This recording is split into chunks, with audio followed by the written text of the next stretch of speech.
কি কি কারণে জাতীয় নির্বাচন হওয়ার আগে সংস্কার এবং অন্যান্য বিষয়গুলি হওয়া উচিত। দীর্ঘ সময় ধরে গণমাধ্যমের সঙ্গে জড়িত রয়েছেন জনপ্রিয় উপস্থাপক খালেদ মহিউদ্দিন। সাংবাদিকতা দিয়ে পেশা শুরু হলেও খালেদ মহিউদ্দিন একসময় যোগ দিয়েছিলেন বাংলাদেশ সিভিল সার্ভিস বা বিসিএস এর প্রশাসন ক্যাডারে।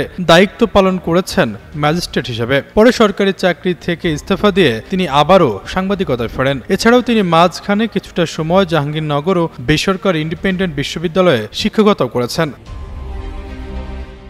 দেশের সংবাদ মাধ্যমে সুনামের সঙ্গে কাজ করার এক পর্যায়ে জার্মান ভিত্তিক টেলিভিশন ডয়েচে ভেলের বাংলা বিভাগে যোগ দেন খালেদ মহিউদ্দিন। সেখানে খালেদ মহিউদ্দিন জানতে চায় টকশোটি তুমুল জনপ্রিয়তা লাভ করে। এরপর তিনি যোগ দেন নিউ ইয়র্ক থেকে প্রকাশিত বাংলা সংবাদপত্র ঠিকানা নিউজে। সম্প্রতি তার উপস্থাপনার এক টকশোতে অতিথি হিসেবে অংশ নেন ইনকিলাব মঞ্চের মুখপাত্র শরীফ ওসমান হাদি ও সিনিয়র সাংবাদিক মাসুদ কামাল। আলোচনার এক পর্যায়ে প্রখ্যাত এই সাংবাদিককে ওসমান হাদি প্রশ্ন করেন তিনি কেন দেশে এসে বিটিভির হাল ধরলেন না।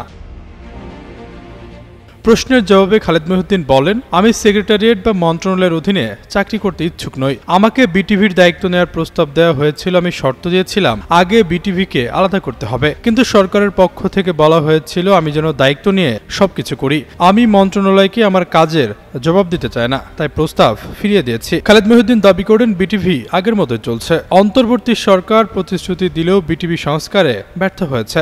এছাড়াও আরেক রাষ্ট্রীয় সংবাদ মাধ্যম বাসসকে নিয়ে হতাশা প্রকাশ করেন জনপ্রিয় এই উপস্থাপক। এর আগে জুলাই গণ অভ্যুত্থান চলাকালে রাজধানীর রামপুরায় বাংলাদেশ টেলিভিশন বা বিটিভির প্রধান কার্যালয়ে হামলা চালানো হয়। ভবনের মূল ফটক ভেঙে ভেতরে প্রবেশ করে অজ্ঞাত এক দল। পরে তারা ভেতরে থাকা দুটি মাইক্রোবাস ও কয়েকটি মোটরসাইকেলে আগুন ধরিয়ে দেয়। ঘটনার এক পর্যায়ে বিটিভির সম্প্রচার বন্ধ হয়ে যায়। ভঙ্গুর বিটিভিকে নতুন করে সংস্কার করে অন্তর্বর্তী সরকার। আশরাফুল ইসলাম, যুগান্ত নিউজ।